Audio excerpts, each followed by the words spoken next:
Hello everyone, आज हम discuss करेंगे एक रिपोर्ट पे।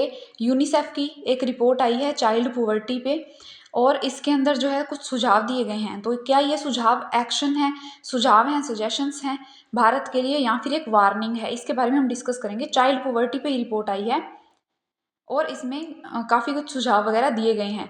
संयुक्त राष्ट्र बाल कोष यूनिसेफ द्वारा जारी विश्व के बच्चों की स्थिति 2025 रिपोर्ट, यानी कि the state of the world's children report 2025 released by United Nations children fund, Bharat में बाल गरीबी के व्यापक और ऊंचे स्तर पर प्रकाश डालती है और उसे राष्ट्रीय प्राथमिकता के रूप में जो समाप्त करने की आवश्यकता को रेखांकित करती है। मतलब कि इस रिपोर्ट में जो है, जो बाल गरीबी है, चाइल्ड पुवर्टी है, उस पर जो है बातचीत की गई है, और ये यूनिसेफ ने जारी की है, जो कि चाइल्ड पुअर्टी पे बात करती है। रिपोर्ट में कहा गया है कि दुनिया भर में अत्यधिक बाल गरीबी कम हो रही है, लेकिन भारत अभी भी बहुआयामी रूप से वंचित बच्चों के सबसे बड़े बोझों में से एक है।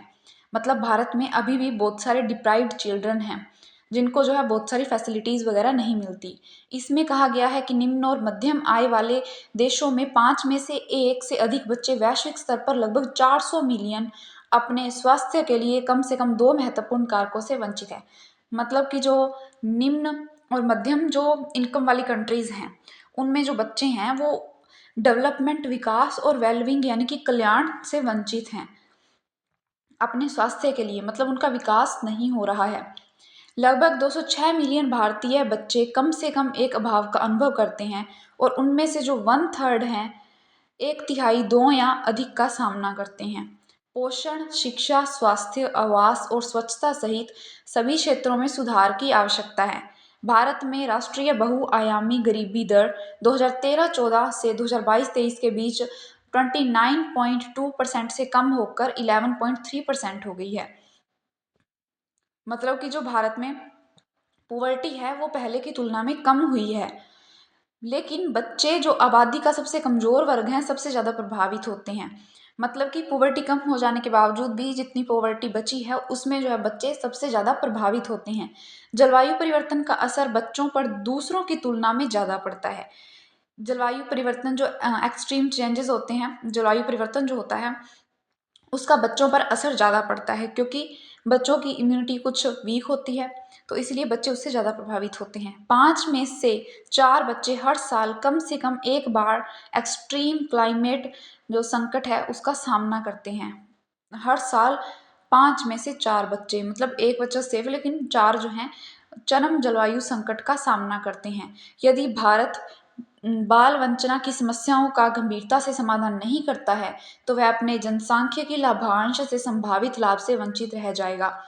मतलब कि कोई भी जो बच्चा होता है, कोई भी बच्चा होता है, वो जब यूथ बनता है तो वो किसी कंट्री के लिए उसकी जीडीपी में योगदान देता है, उसकी नेशनल इनकम में जो है योगदान देता है। लेकिन हम जैसे कि एनसीईआरटीज़ में डिस्कस करते हैं कि जो अगर स्वास्थ्य खराब है और बच्चा पढ़ा लिखा नहीं है, तो उस वजह से जो है वो फ्यूचर में कुछ नहीं कर सकता, क्योंकि खराब स्वास्थ्य होने से वो किसी भी काम को सही ढंग से प्रोडक्टिवली नहीं कर पाएगा, तो इसी वजह से वो कोई कंट्रीब्यूशन नहीं कर पाएगा जीडीपी में। सेकेंडली, अगर वो इलिटरेट हैं, या फिर जो उसके बारे में योजनाएं हैं, उसके लिए योजनाएं हैं, उनसे वो परिचित नहीं है और वो अशिक्षित रह जाता है, तो इन्वेस्टमेंट नहीं होगा और वो मानव पूंजी नहीं बन पाएगा। अगर वो ह्यूमन कैपिटल नहीं बन पाएगा किसी देश के लिए, तो वो उस देश के लिए दायित्व बन जाएगा, ना कि उस देश के लिए मानव पूंजी। और मानव पूंजी जो होती है, ह्यूमन कैपिटल, वो उसको बनाने, वो किसी भी देश के लिए बहुत इंपॉर्टेंट होती है, और उसको बनाने के लिए शिक्षा और स्वास्थ्य में जो है इन्वेस्टमेंट किया जाता है। इसीलिए गवर्नमेंट जो है एजुकेशन, जो फ्री एजुकेशन प्रोवाइड करा रही है, और हेल्थ के लिए बहुत सारी योजनाएं लेके आती है, क्योंकि फर्स्टली तो ये हमारा राइट है, और दूसरा जो है कि जो पढ़ा लिखा और जो स्वस्थ बच्चा होगा वो फ्यूचर में जो है देश के लिए ह्यूमन कैपिटल बनेगा और देश की जीडीपी में योगदान देगा।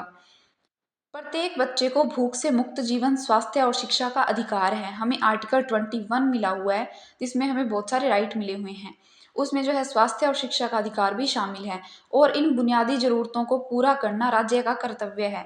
और जो ये सब कुछ जो है राज्य प्रोवाइड कराता है, राज्य का कर्तव्य है। केंद्र और राज्य स्तर पर ऐसी नीतियां और योजनाएं हैं जो बच्चों की जरूरतों को पूरा करती है, लेकिन उन्हें बेहतर ढंग से तैयार, लक्षित और कार्यान्वित करने की आवश्यकता है।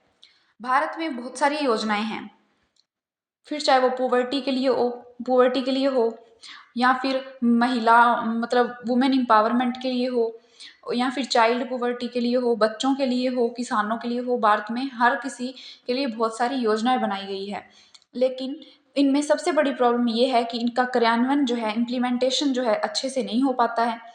ये जो है अपने लक्ष्य बहुत कम पूरा कर पाती हैं, और कार्यान्वयन सही तरीके से कार्यान्वयन ना होने की वजह से उतने अच्छे परिणाम नहीं दे पाती। 2025-26 के केंद्रीय बजट में महिला एवं बाल विकास मंत्रालय के लिए 26,890 करोड़ रुपए आवंटित किए गए थे, जिसमें बाल कल्याण योजना के लिए आवंटन शामिल है। मतलब कि हर वर्ष मतलब हर बार जो है बजट में बच्चों के कल्याण के लिए, उनके लिए जो है आवंटित किए जाते हैं रुपए, लेकिन केंद्रीय व्यय में मंत्रालय की हिस्सेदारी 2015-16 में 0.96% से घटकर 0.5% रह गई है। इससे पता चलता है कि पिछले 10 वर्षों में बच्चों के कल्याण पर कम ध्यान दिया गया है। मतलब अगर हम डेटा को देखें तो बच्चों पर 10% जो है वो कम ध्यान दिया गया है। पहले जितना जो है 2015-16 में बजट का जितना परसेंट दिया जाता था, अब जो है उससे बहुत कम दिया जाता है। यूनिसेफ की रिपोर्ट में कुछ सजेशंस दिए गए हैं, जैसे कि जहां सामान्य गरीबी और वंचना को दूर करने की आवश्यकता है, वहीं बच्चों की जरूरतों को अलग से संबोधित किया जाना चाहिए। मतलब कि पोवर्टी को जहां पोवर्टी को फोकस किया जाता है, वहां चाइल्ड पोवर्टी को, बच्चों को विशेष रूप से फोकस किया जाना चाहिए और इन पर विशेष रूप से ध्यान देने की आवश्यकता है, क्योंकि ये किसी भी देश का फ्यूचर होते हैं। इस विचार को मान्यता मिली, लेकिन बेहतर परिणामों के लिए इसे और अधिक प्रभावी ढंग से लागू करने की आवश्यकता है।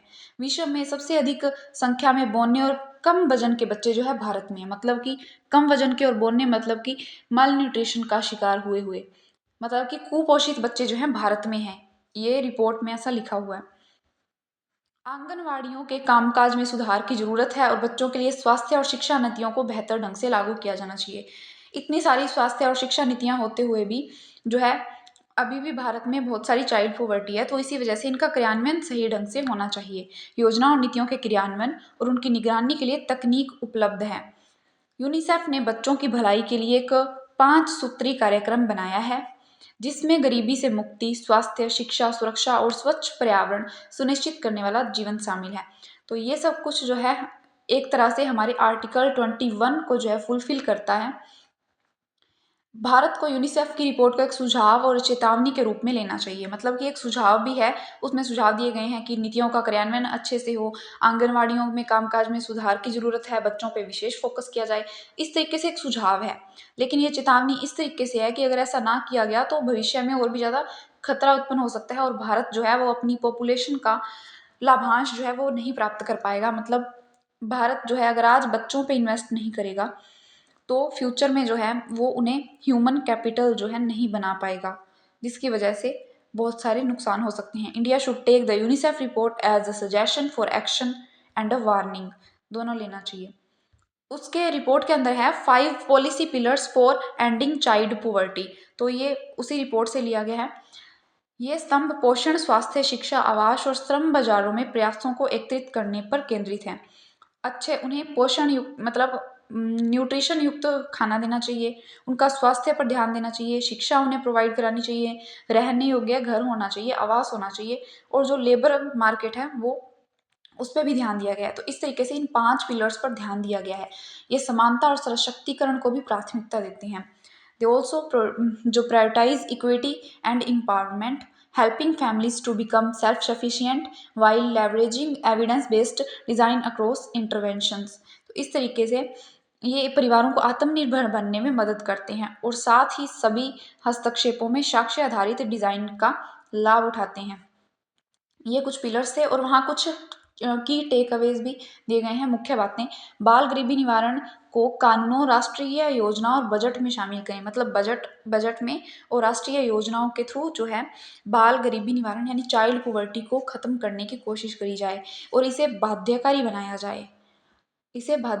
जाए, ना कि अबाध्यकारी की अगर फॉलो होगा तो ठीक है, अगर नहीं होगा तो ठीक है। इसे बाध्यकारी बनाएंगे तो उसे फॉलो करना कंपलसरी होगा, मैंडेटरी होगा। बच्चों को अधिकार धारक के रूप में मान्यता दे। राष्ट्रीय विकास और गरीबी निवारण रणनीतियों में बाल गरीबी को प्राथमिकता दे। नीतियों में जो है चाइल्ड पॉवर्टी को प्राथमिकता दी जाए, और जो चाइल्ड पॉवर्टी है उसको अलग पॉवर्टी से देखा जाए, उसे उस पर अलग से फोकस किया जाए। संसाधनों को जुटाए और विभिन्न क्षेत्रों में समन्वय सुनिश्चित करें। बाल केंद्रित उपायों को राष्ट्रीय निगरानी प्रणालियों में एकत्रित करें। हस्तक्षेपों को अनुकूलित करें और प्रगति पर नजर रखें। बाल संवेदनशील आर्थिक नीतियों और सामाजिक सुरक्षा उपायों को, मतलब कि सोशल सिक्योरिटी है वो भी बहुत ज़्यादा जरूरी है। बहुत सारे बच्चे जो हैं चाइल्ड पॉवर्टी के कारण माइंस वगैरह या फिर कहीं भी काम करने लग जाते हैं, जहाँ बिल्कुल भी जो वर्क प्लेस है वो बिल्कुल भी सेफ नहीं होता। तो ऐसी जगहों से भी उनको बचाया जाए। उदाहरण के लिए तेजी से गरीबी निवारण के लिए बाल कर क्रेडिट या इस तरह के अन्य उपायों का विस्तार करें। मजबूत निगरानी और मूल्यांकन तंत्र, जो भी गवर्नमेंट योजनाएं बनाती है और उन्हें इम्प्लीमेंट करती है तो उसका इवेल्युएशन भी किया जाए, मूल्यांकन भी किया जाए कि क्या वाकई में वो योजना सही से लागू हुई है। अगर लागू हुई है तो उसका रिजल्ट क्या रहा, क्या सच में वो पुवर्टी को मतलब कम करने में सहयोगी रही है। नियमित अलग अलग माप, सार्वजनिक रिपोर्टिंग और साक्ष्य आधारित नीति समायोजन शामिल करें। मतलब कि पब्लिक रिपोर्ट्स जो हैं वो भी शामिल की जाएं। इस तरीके से उसके अंदर कुछ सुझाव दिए गए हैं। और इसके अंदर जो चैप्टर 4 दिया गया है उसमें लिखा गया है कि हालांकि सिद्ध समाधान मौजूद है, 3 तत्कालीन चुनौतियां भी हैं। वो 3 चुनौतियां कौन कौन सी है? पहला तो है क्लाइमेट और environmental crisis, rising levels of conflict and funding shortfall. इस तरीके से जलवायु और पर्यावरणीय संकट, संघर्षों का बढ़ता स्तर और धन की कमी, ये 3 रीजन हैं जिसकी वजह से बाल गरीबी बढ़ती है। बाल गरीबी कम करने के प्रयासों में कमजोर करने का खतरा पैदा कर दी है।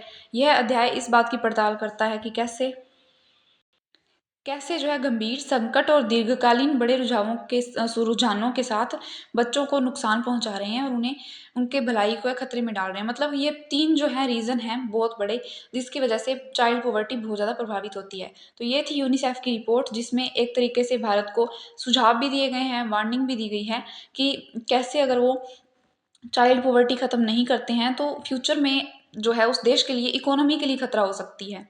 तो इस तरीके से ये थी हमारी आज की न्यूज़। आई होप आपको समझ आई होगी। Thank you so much.